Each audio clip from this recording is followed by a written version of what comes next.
বিসমিল্লাহির রহমানির রহিম। আসসালামু আলাইকুম। আশা করি আপনারা সকলেই ভালো আছেন। বন্ধুরা, আমার আজকের ব্লগ বাংলাদেশে একমাত্র দীর্ঘতম ও আমাদের সকলের স্বপ্নের পদ্মা সেতু, যা আমাদের দেশের প্রতিটা মানুষের একটি স্বপ্নের বাস্তব প্রতিফলন। আমরা আসছি ঢাকার কোলাহল ছেড়ে ঢাকা মাওয়া এক্সপ্রেস ওয়ে ধরে স্বপ্নের বহুমুখী পদ্মা সেতু দেখতে। বর্তমান বাংলাদেশের সবচেয়ে বড় ও দীর্ঘতম সেতু এটাই।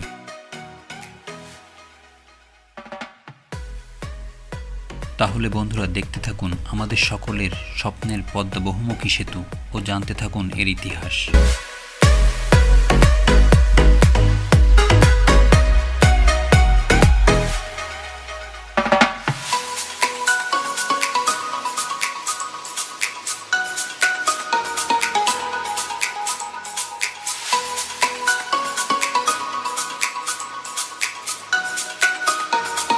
2014 সালের 7ই ডিসেম্বর পদ্মা, ব্রহ্মপুত্র ও মেঘনা নদীর অববাহিকায় 42টি পিলারের উপর 150 মিটার দৈর্ঘ্যের 41টি স্প্যানের মাধ্যমে 6.150 কিলোমিটার দৈর্ঘ্য এবং 18.10 মিটার প্রস্থের পরিকল্পনায় নির্মিত হয়েছে আমাদের দেশের সবচেয়ে বড় পদ্মা বহুমুখী সেতুটি।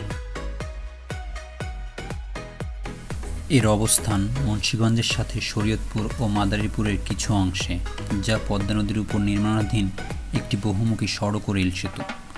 আমাদের এই ছোট্ট উন্নয়নশীল দেশের জন্য পদ্মা সেতু হতে যাচ্ছে এর ইতিহাসের একটি সবচেয়ে বড় চ্যালেঞ্জিং প্রকল্প। বন্ধুরা, আমরা মাওয়া প্রান্তে পৌঁছে ছোট্ট একটা লঞ্চ ভাড়া করে নদী ভ্রমণ ও স্বপ্নের পদ্মা সেতু পরিদর্শন করি।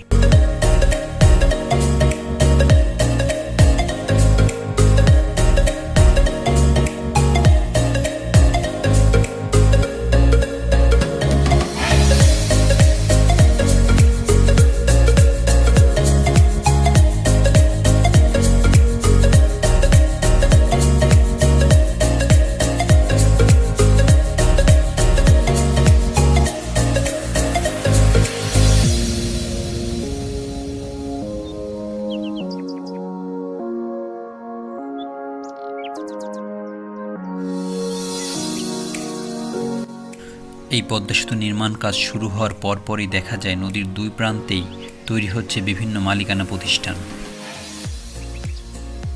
যার মাধ্যমে দূর হচ্ছে বেকারত্ব এবং দেশ হচ্ছে উন্নত।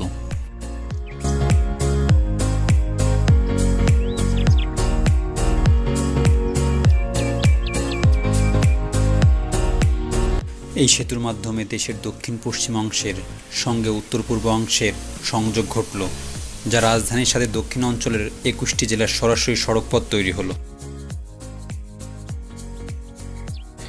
এই পদ্মা সেতুর মাধ্যমে ঢাকা থেকে দক্ষিণ অঞ্চলের যাতায়াত ব্যবস্থা এবং ব্যবসা বাণিজ্য অনেক সহজ করে দিয়েছে।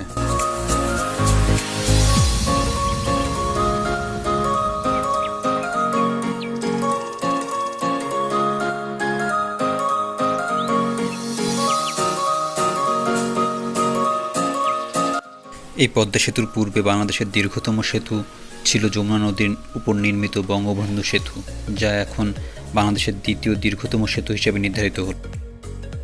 আর প্রথম স্থান দখল করল পদ্মা নদীর উপর নির্মিত পদ্মা বহুমুখী সেতু।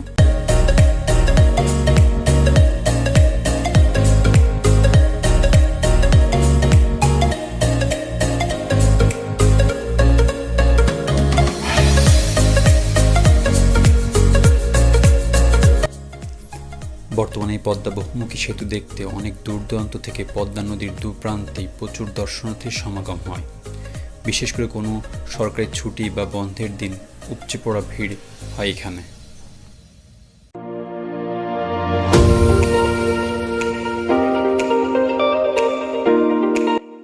দর্শনার্থীর ভিড় হবেই না কেন?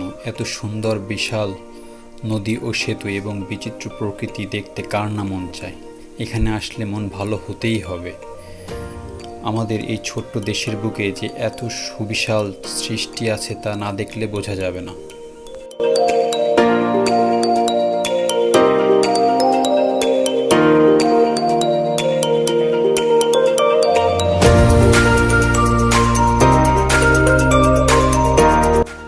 স্তর বিশিষ্ট স্টিল ও কংক্রিটে নির্মিত ব্রিজটি, যার উপরের স্তরে থাকছে 4 লেনের বিশিষ্ট সড়কপথ এবং নিচের স্তরে থাকছে একক রেলপথ, যা নির্মাণে খরচ হয়েছে বাংলাদেশি টাকায় প্রায় 30,193.39 কোটি টাকা, যা বাংলাদেশের মতো একটি উন্নয়নশীল দেশের জন্য অনেক বড় একটা অ্যাচিভমেন্ট।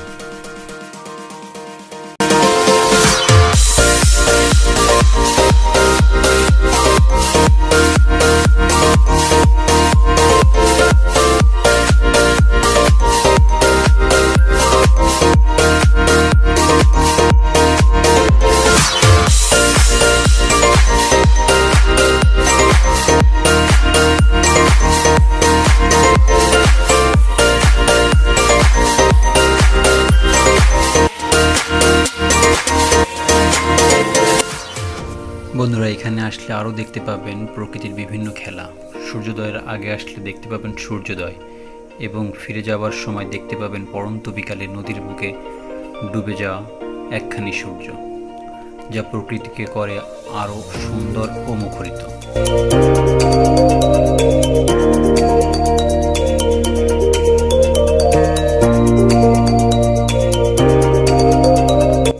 বন্ধুরা, কথা বলতে বলতে ভিডিওর একদম শেষ প্রান্তে চলে এসেছি। এই কথা বা তথ্যগুলোর মধ্যে যদি কোনো তথ্য ভুল হয়ে থাকে তাহলে অবশ্যই ক্ষমাসুন্দর দৃষ্টি দেখবেন, এবং আপনাদের কোনো তথ্য জানা থাকলে অবশ্যই কমেন্টস করে জানাবেন।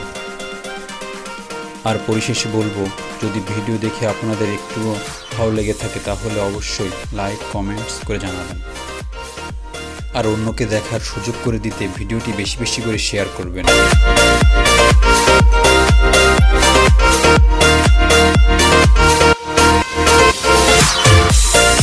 আর যারা আমার চ্যানেলটি এখনও সাবস্ক্রাইব করেননি তারা অবশ্যই কিন্তু সাবস্ক্রাইব করবেন। আজ এ পর্যন্ত, সবাই ভালো থাকবেন, আমার এবং আমার পরিবারের জন্য দোয়া করবেন। আসসালামু আলাইকুম, আল্লাহ হাফেজ।